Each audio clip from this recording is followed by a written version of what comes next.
Je vous invite à ouvrir vos Bibles en Matthieu chapitre 15 ce soir. Nous continuons dans les paraboles de Jésus, dans l'évangile selon Matthieu. Souvenons-nous, vient d'étudier Matthieu 13 et ses 8 paraboles. C'était la plus grande série de Jésus sur un sujet. C'était le royaume des cieux. Et donc, ayant achevé cette longue série, nous arrivons à une série de petites paraboles, des paraboles miniatures, où Jésus va s'exprimer sur plusieurs sujets, des sujets qui nous concernent, même dans la vie de tous les jours et dans notre vie religieuse. Il faut se souvenir que Jésus est arrivé dans une société caractérisée par un formalisme religieux, par des traditions religieuses mises en place par les autorités, les Sadducéens, les pharisiens et les scribes.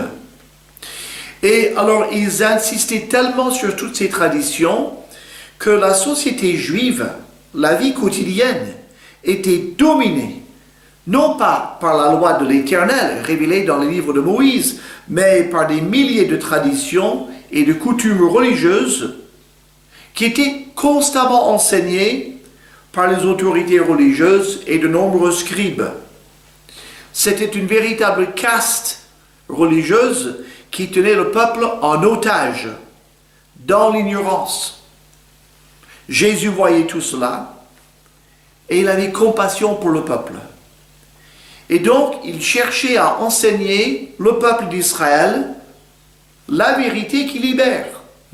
Il enseignait l'esprit, la vraie loi de l'Éternel, et il ne pratiquait pas les traditions religieuses pour montrer qu'elles n'étaient pas importantes. Et quand on lui posait des questions, il répondait pour montrer que ces traditions n'avaient pas de fondement divin, ce n'était pas le désir de Dieu qu'on les observe, mais que Dieu voulait que des gens aient une attitude d'adoration, d'obéissance envers lui. Et donc, pour enseigner ces leçons, Jésus se servait d'images tirées de la vie de tous les jours pour que les gens de cette société juive, quel que soit leur niveau intellectuel ou leur niveau de culture, puissent comprendre et qu'ils soient intéressés par ce que Jésus a dit. Avant donc de commencer ces miniatures paraboles en Matthieu 15, je vous invite à prier. Notre Dieu, nous te prions que tu nous aides aujourd'hui à comprendre la sagesse, la propos de ce que tu as enseigné, non seulement pour les Juifs de cette époque-là, mais pour nous aujourd'hui, car tu nous as enseigné des principes universels de moralité, de spiritualité, pour nous guider dans notre marche avec toi. Que tu sois loué et béni par ces instants, au nom de Jésus. Amen. Eh bien, la première parabole que nous trouvons en Matthieu chapitre 15, on pourrait l'appeler une parabole alimentaire. Nous lisons dans les versets 1 à 11, « Alors les pharisiens et les scribes vinrent de Jérusalem auprès de Jésus et dirent, « Pourquoi tes disciples transgressent-ils la tradition des anciens, car ils ne se lavent pas les mains quand ils prennent leur repas ?» Il leur répondit, « Et vous ? Pourquoi transgressez-vous le commandement de Dieu au profit de votre tradition? Car Dieu a dit, honore ton père et ta mère. Et celui qui maudira son père ou sa mère sera puni de mort. Mais vous, vous dites, celui qui dira à son père ou à sa mère, ce dont j'aurais pu t'assister est une offrande à Dieu, n'est pas tenu d'honorer son père et sa mère. Vous annulez ainsi la parole de Dieu au profit de votre tradition. Hypocrite. Ésaïe a bien prophétisé sur vous quand il a dit « Ce peuple m'honore des lèvres, mais son cœur est éloigné de moi. C'est en vain qu'il m'honore en enseignant des préceptes qui sont des commandements d'hommes. » Ayant appelé à lui la foule, il lui dit « Écoutez et comprenez. Ce n'est pas ce qui entre dans la bouche qui souille l'homme, mais c'est que ce qui sort de la bouche, c'est ce qui souille l'homme. » Et puis, verset 15, Pierre, prenant la parole, lui dit « Explique-nous cette parabole. » Et Jésus dit, vous aussi, êtes-vous encore sans intelligence? Ne comprenez-vous pas que tout ce qui entre dans la bouche va dans le ventre, puis est jeté dans les lieux secrets? Mais ce qui sort de la bouche vient du cœur, et c'est ce qui souille l'homme. Car c'est du cœur que viennent les mauvaises pensées, les meurtres, les adultères, les débauches, les vols, les faux témoignages, les calomnies. Voilà les choses qui souillent l'homme. Mais manger sans s'être lavé les mains, cela ne souille point l'homme. Dans cette parabole, les autorités religieuses sont choquées parce que c'est pas parce que Jésus et ses disciples n'obéissent pas à la loi de l'Éternel. Ils obéissent à cette loi scrupuleusement, mais ils n'observent pas les traditions inventées par les hommes et enseignées par cette caste religieuse. Et donc les pharisiens et les scribes montrent qu'ils tiennent beaucoup plus à leur tradition religieuse qu'à la loi de l'Éternel. Et alors, cette tradition de se laver soigneusement les mains avant de manger était basée sur une légende, une vieille tradition religieuse qui voulait qu'il y avait un démon qui s'appelait Shibta qui se poserait sur les mains des gens pendant qu'ils dorment. Ce qui fait que quand on se lave et qu'on veut prendre un repas, il fallait laver soigneusement les mains car la nourriture touchée par des mains qui avaient été touchées par un démon, donc des mains non lavées, pourrait contaminer la nourriture et amener la malédiction sur celui qui mange. Évidemment, ça n'a aucun fondement biblique. C'était une tradition religieuse. Alors, Jésus, au lieu de répondre à leurs questions, il dit, mais ce qui m'étonne chez vous, c'est que ces traditions prennent une telle importance, mais vous ne tenez pas du tout compte de la loi de Dieu. Car nous savons que dans la loi de Dieu, tu honoreras ton père et ta mère. C'est le 4e commandement avec une promesse. Et que ce commandement-là est essentiel pour obéir à Dieu, honorer ses parents. Jésus dit, mais vous avez une tradition religieuse maintenant qui dit que si vos parents sont dans la nécessité et qu'ils ont besoin de votre aide et que vous dites « Ah, tout ce que j'ai appartient à Dieu », vous n'êtes pas obligé de leur venir en aide. Souvenons-nous que les parents pouvaient être démunis. Il n'y avait pas de sécurité sociale, il n'y avait pas de système de retraite. La retraite, c'était justement le devoir des enfants de l'assurer. Et donc, quand Jésus dit « Mais vous êtes choqués parce que je ne me lave pas les mains avant un repas, vous êtes scandalisés par ça, mais vous n'êtes pas scandalisés si les gens laissent leurs parents dans le dénuement le plus total, alors que le devoir premier d'un enfant, c'est d'honorer ses parents. » Et donc, Jésus explique cela pour leur dire, voyez, vous prétendez vous approcher de Dieu, vous êtes à cheval sur ses traditions, mais Dieu lui-même ne vous intéresse pas. Et donc, c'est Jésus qui donne cette parabole. Il dit, ce qui sort de la bouche de l'homme souille l'homme, ce n'est pas ce qui entre dans sa bouche. Alors imaginez, mettez-vous à la place des disciples. Eux-mêmes ne savent pas ce que ça veut dire. Ils n'ont jamais entendu une pareille chose. C'est pour ça que Pierre dit, mais cette parabole de ce qui sort de la bouche qui souille l'homme et c'est pas ce qui entre qui souille, explique-nous cette image. Et donc, c'est pas vraiment une image. C'est une image dans un sens, oui. Mais ce que Jésus voulait leur montrer, c'est que le péché moral ou le péché spirituel est surtout une affaire de cœur. C'est ce qui est dans le cœur qui sort par la bouche. Par exemple, les pensées mauvaises blessent lorsqu'on les exprime en les disant. Il dit, c'est du cœur que sortent les meurtres. Oui, mais les meurtres, on les complote en parlant avec les autres. Les adultères et les fornications passent aussi par des propos de séduction que l'on va dire. Le voleur, il ment pour cacher sa faute. Les mensonges et les blasphèmes, c'est avec la bouche qu'on les dit. Donc, le péché vient du cœur et sort par la bouche, et en sortant par la bouche, ça souille l'homme, le péché qui souille l'homme. Jésus dit par contre, ce qui entre dans la bouche, quelles que soient les mains avec lesquelles on mange. Ça va passer où? Dans l'estomac, dans les intestins, et comme dit Jésus, est jeté dans les lieux sucrés. Le corps va se débarrasser de ce qui n'est pas bon. Si la nourriture est contaminée, le corps s'en débarrassera dans la plupart des cas, mais en tous les cas, il n'y a pas de souillure morale. Il n'y a aucun péché moral à manger avec des mains sales. Bien sûr, Jésus n'est pas contre le principe d'hygiène. Jésus ne dit pas il faut absolument se laver, il faut pas se laver les mains en mangeant. Jésus dit non, c'est bien de se laver les mains, mais pas pour des raisons spirituelles, pour des raisons d'hygiène, tout simplement. Mais il n'y a aucun lien moral avec l'alimentation. L'apôtre Paul le dit lui-même, il dit même de la nourriture sacrifiée à une idole. Une idole n'existe pas réellement. La viande existe, on peut la manger sans danger. Après, on peut avoir un cas de conscience. Dans ce cas-là, on ne mange pas cette viande-là pour raison de conscience, parce qu'on ne veut pas pécher dans son cœur. Mais la viande elle-même n'a rien de mal.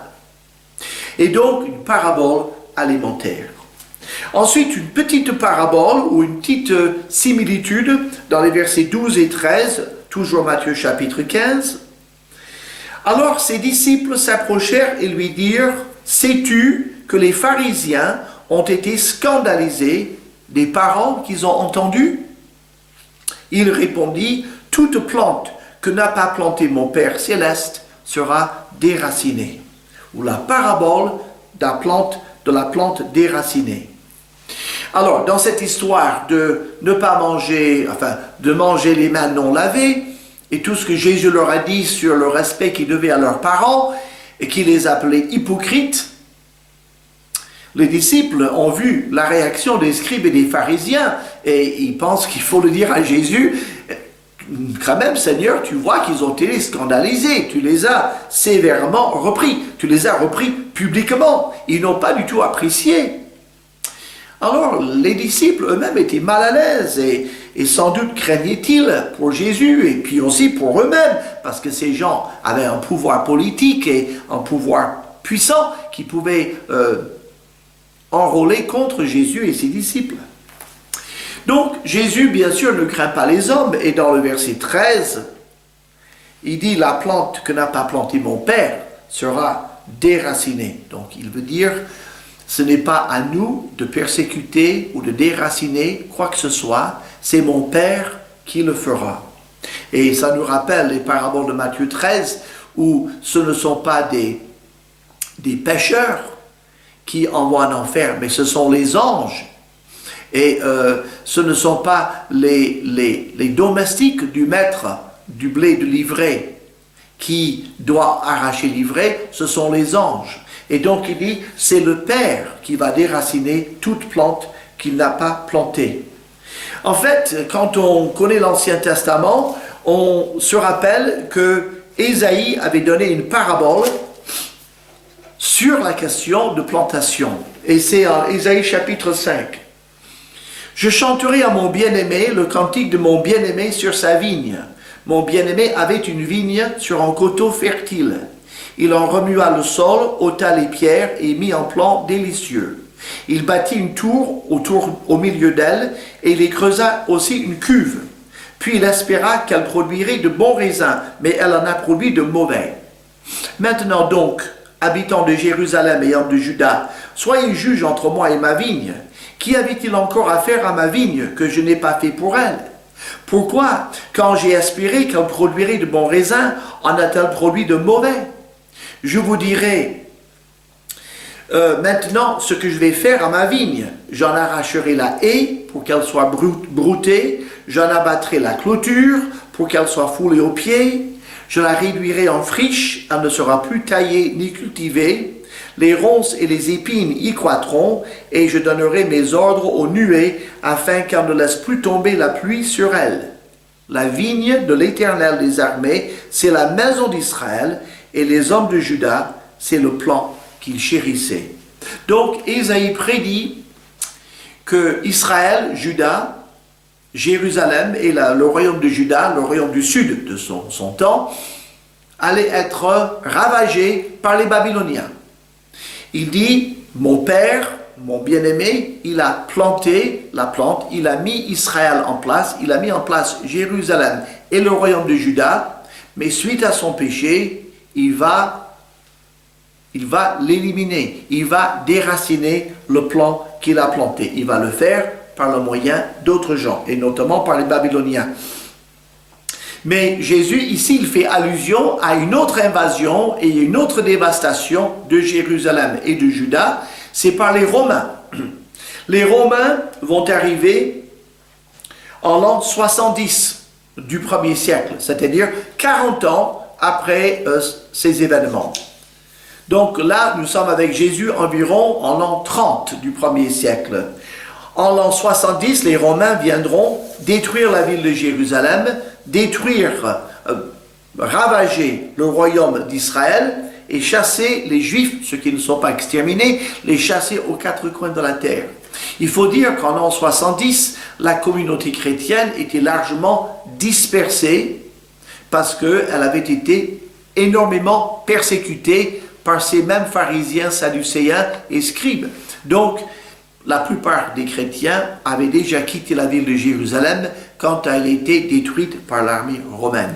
Donc, Jésus, il dit non seulement une parabole ici, ou une similitude, mais il donne aussi une prédiction.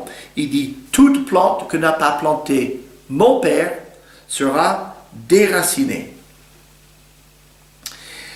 Et donc, oui, le peuple d'Israël, les scribes, les pharisiens, tous ces gens-là vont être dévastés, déracinés, enlevés de la ville. Le temple sera entièrement détruit, la ville de Jérusalem aussi. Et les Juifs seront jetés aux quatre coins de la terre. Quel terrible jugement. Mais Jésus voulait leur montrer à ses disciples, ne vous en faites pas trop de la réaction des pharisiens et des scribes. Ce que je leur ai dit, je ne le regrette pas. Nous n'avons pas peur d'eux. Ce sont des gens qui vont vers un jugement que mon Père fera venir. Ensuite, dans le verset 14, Jésus donne une autre petite comparaison, c'est la parabole des conducteurs aveugles. Il dit dans le verset 14, « Laissez-les, ce sont des aveugles qui conduisent des aveugles. Si un aveugle conduit un aveugle, ils tomberont tous deux dans une fosse. » La première chose que dit Jésus dans cette parabole des conducteurs aveugles, il dit « laissez-les ». Il dit à ses disciples, ces scribes, ces pharisiens, laissez-les. Cela veut dire quoi? Cela veut dire, vous vous souciez, Pierre, Jacques, Jean, tous les disciples, vous vous souciez de mettre trop à dos ces pharisiens et ces scribes. Jésus leur dit, laissez-les. Ne tenez pas compte de leurs opinions ou de leurs réactions. Ne les suivez pas. Ne vous laissez pas embobiner par leurs erreurs. Ne tenez pas compte de ce qu'ils disent et de leurs opinions. Car si vous teniez trop compte de ce qu'ils disent, vous-même, vous finiriez aveugle. Laissez-les. Laissez-les aller. Il n'a pas dit exterminez-les, punissez-les, tuez-les. Non, il a dit laissez-les. Et ça, c'est la parole de Jésus pour nous. Quand l'opinion publique se dresserait contre nous, quand on dirait, oui, mais vous êtes une secte, mais vous êtes pernicieux, mais vous, voilà, vous n'êtes pas dans le temps, vous n'êtes pas dans le vent, vous n'êtes pas d'actualité, vous êtes ringard, vous êtes... Laissez-les. Ne répondez pas. Ça ne nous concerne pas. Ce n'est pas notre souci. Mais Jésus dit, ce sont des conducteurs qui conduisent, des aveugles qui conduisent des aveugles. À l'époque de Jésus, quand on disait conducteur des aveugles, c'était un idéal prononcé par celui qui voulait devenir un rabbin. Comme aujourd'hui, si un homme se sent appelé par le Seigneur au pastorat, à être responsable d'une église, il va peut-être dire, je ressens un appel pour paître le troupeau de Dieu, qui est un appel tout à fait légitime. Mais eux, ils disaient, en voulant devenir rabbin, je voudrais être un conducteur d'aveugles. L'idée ici, c'est que le rabbin, qui connaîtrait donc les lois de Dieu, les pensées de Dieu, aurait les yeux ouverts et il pourrait conduire les membres de sa communauté par sa lumière. Les fidèles sont considérés comme des aveugles qui ne comprennent pas, qui ne voient pas les choses de Dieu et qui ont besoin des conseils du rabbin pour éviter les erreurs et pour plaire à Dieu. En quelque sorte, le rabbin disait à ses fidèles, si vous ne m'écoutez pas, vous êtes comme un aveugle, vous allez tomber dans une fosse et ça sera terrible. Mais si vous écoutez mes conseils, si vous suivez mes consignes, ben vous marcherez, je vous conduirai parce que moi je vois et vous ne voyez pas. En Romains 2, verset 19, l'apôtre Paul dit, oui, je veux parler aux Juifs maintenant. Et il parle de la condamnation de Dieu sur tout homme. Il dit, mais vous, toi qui donnes le nom de Juif, il dit, tu te flattes d'être le conducteur des aveugles, la lumière de ceux qui sont dans les ténèbres. Donc c'est une phrase que prononçait l'élite juive, les conducteurs spirituels juifs, c'est la phrase qu'ils prononçaient pour eux-mêmes. Nous sommes les conducteurs des aveugles. Jésus dit, non, vous êtes des conducteurs des aveugles, oui, mais vous êtes vous-même aveugles. Donc vous êtes un aveugle qui conduit un autre aveugle. Mais comment se fait-il que Jésus puisse les appeler aveugles? En quoi ils étaient aveugles? Bien sûr, spirituellement.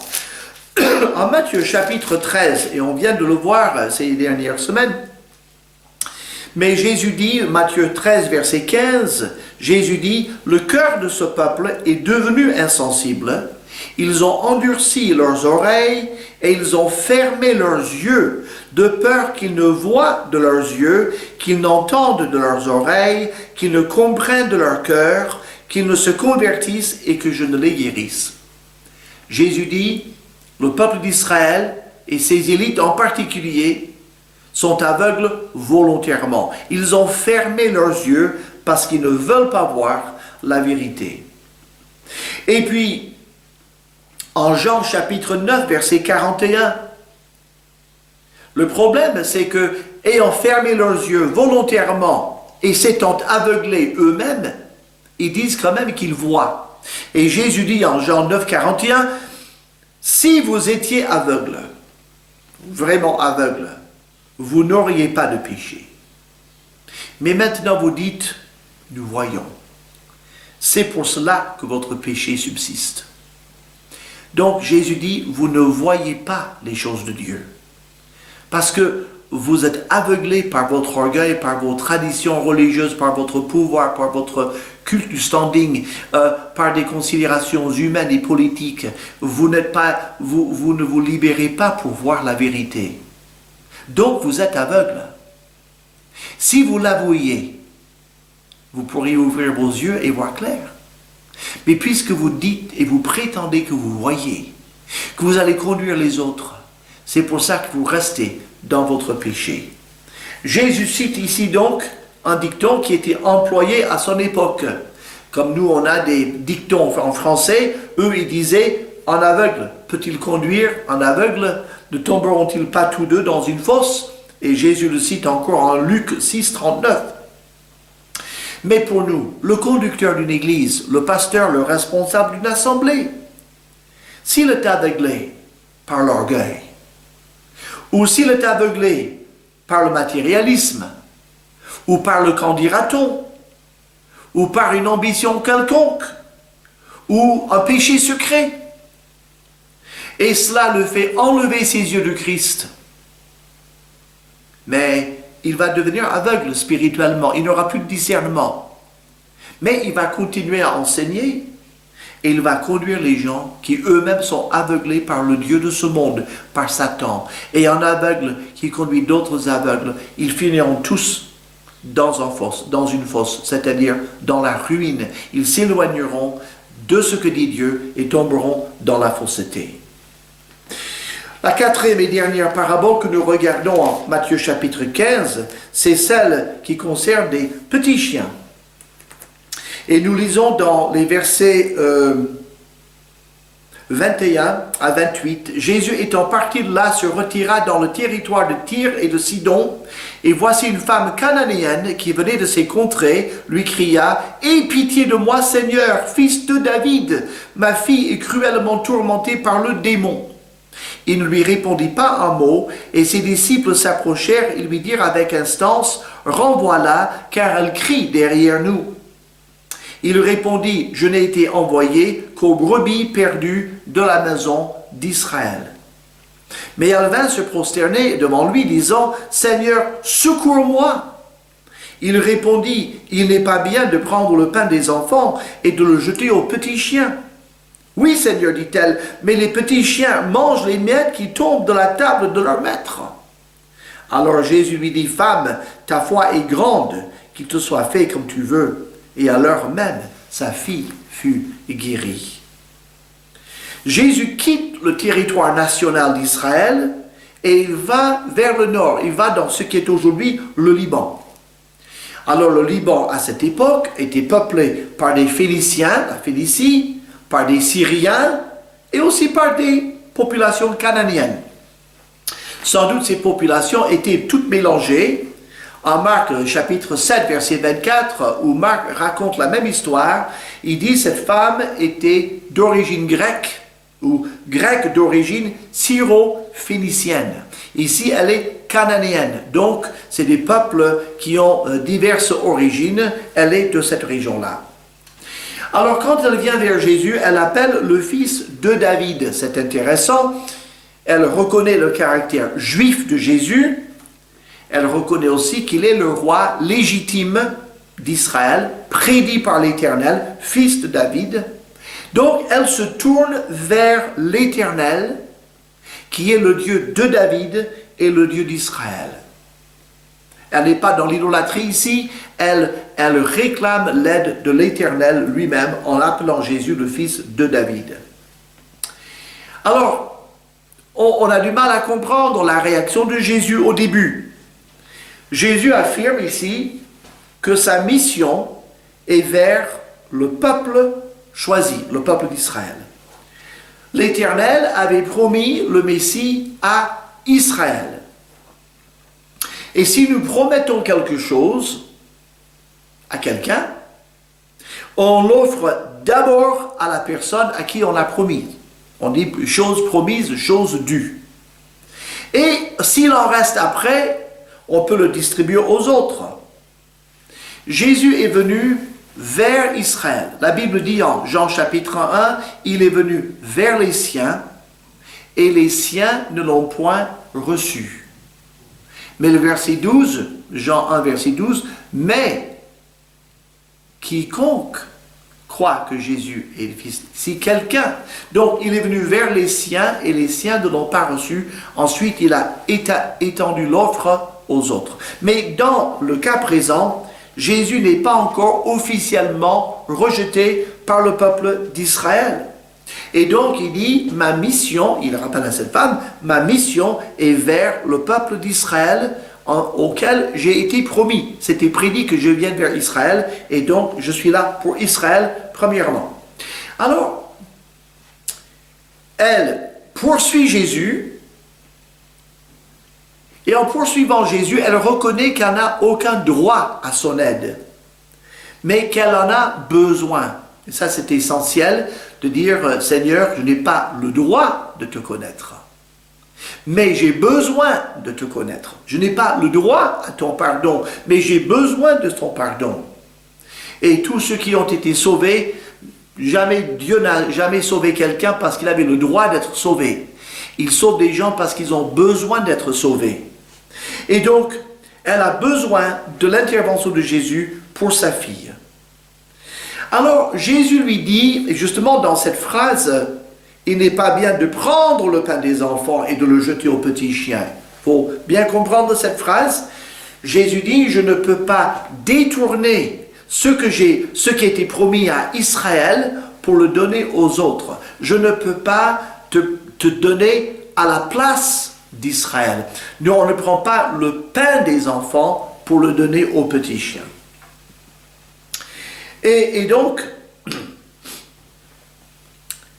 Jésus dit, voilà, Israël doit avoir son opportunité. Je suis envoyé vers Israël.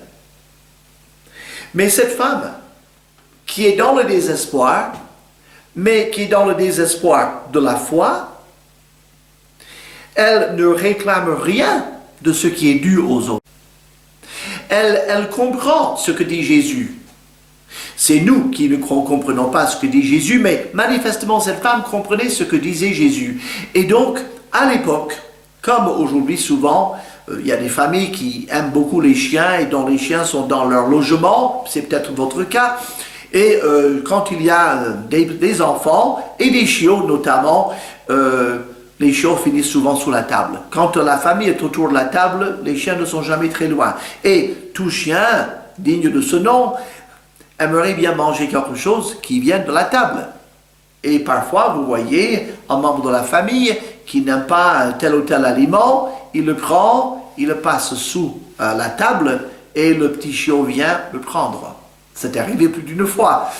Et donc, et parfois aussi, les miettes qui tombent, si on secoue la nappe et puis ça tombe sur le sol, les chiots vont se jeter dessus et le manger. Ils sont là pour attendre quelque chose qui tomberait de la table.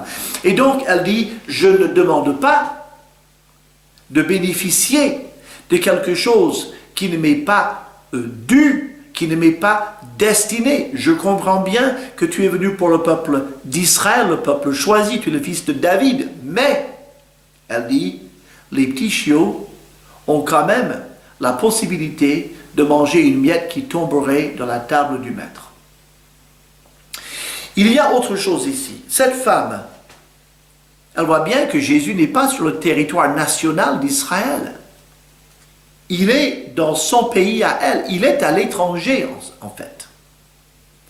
Pourquoi le Messie destiné au peuple juif se trouve-t-il à l'étranger? Et elle devait, le texte ne le dit pas, mais elle devait comprendre que si Jésus est venu là, quelque part, c'était pour elle. Que ce Jésus qui lui dit « Je ne suis pas venu exprès pour votre population, je suis venu pour le peuple d'Israël », elle comprend qu'il est quand même venu vers nous. Je peux quand même m'approcher de lui. Et donc, son humilité à cette femme, son désespoir, sa foi et sa sagesse, on fait comprendre que si Jésus était là, elle pouvait le solliciter. Et en n'exigeant rien, en reconnaissant qu'elle n'a droit à rien, mais en faisant connaître son besoin et faisant appel au cœur de Jésus, eh bien, Jésus dit, ta foi est grande. Et il a délivré la fille de cette femme de ce démon. Cette femme nous rappelle Rahab dans la ville de Jéricho, qui était condamnée, comme tous ceux de sa ville, à être détruits par le peuple d'Israël. Mais elle a cru à l'Éternel. Et elle a cru que le Dieu d'Israël était le seul vrai Dieu. Et elle a réclamé la protection de sa famille. Et elle est entrée non seulement dans le peuple d'Israël, mais elle est devenue l'une des ancêtres de Jésus-Christ lui-même. Vous avez Ruth, la Moabite, qui elle aussi reconnaissait qu'elle n'avait droit à rien dans le peuple d'Israël. Elle est venue glaner ce que les gens laissaient tomber, mais elle a adhéré à l'Éternel. Elle a dit, ton Dieu, ton Dieu sera mon Dieu. Et elle aussi est entrée dans le peuple d'Israël par la foi, par l'humilité, par l'attachement à l'Éternel, et elle aussi a fini par être ancêtre de Jésus-Christ. Et donc Jésus montre ici que le salut et la délivrance sont pour tous ceux qui sont humbles et qui lui demandent le secours avec foi. Ce qu'a fait cette femme syrophénicienne, c'est l'attitude que doit avoir tout pécheur et tout croyant. C'est-à-dire, Seigneur, je n'ai droit à rien. Le seul droit que j'ai, c'est ton jugement. Mais j'ai besoin, et je sais que tu es miséricorde, et je te demande avec instance, avec humilité, de me faire grâce. Et c'est là où Dieu répond et où il nous sauve. Et donc, à travers ces petites paraboles miniatures, louons notre Seigneur pour son amour, pour sa sagesse, parce qu'il cherche à nous éclairer par la vérité éternelle pour diriger notre marche quotidienne. Que le Seigneur vous bénisse. Amen.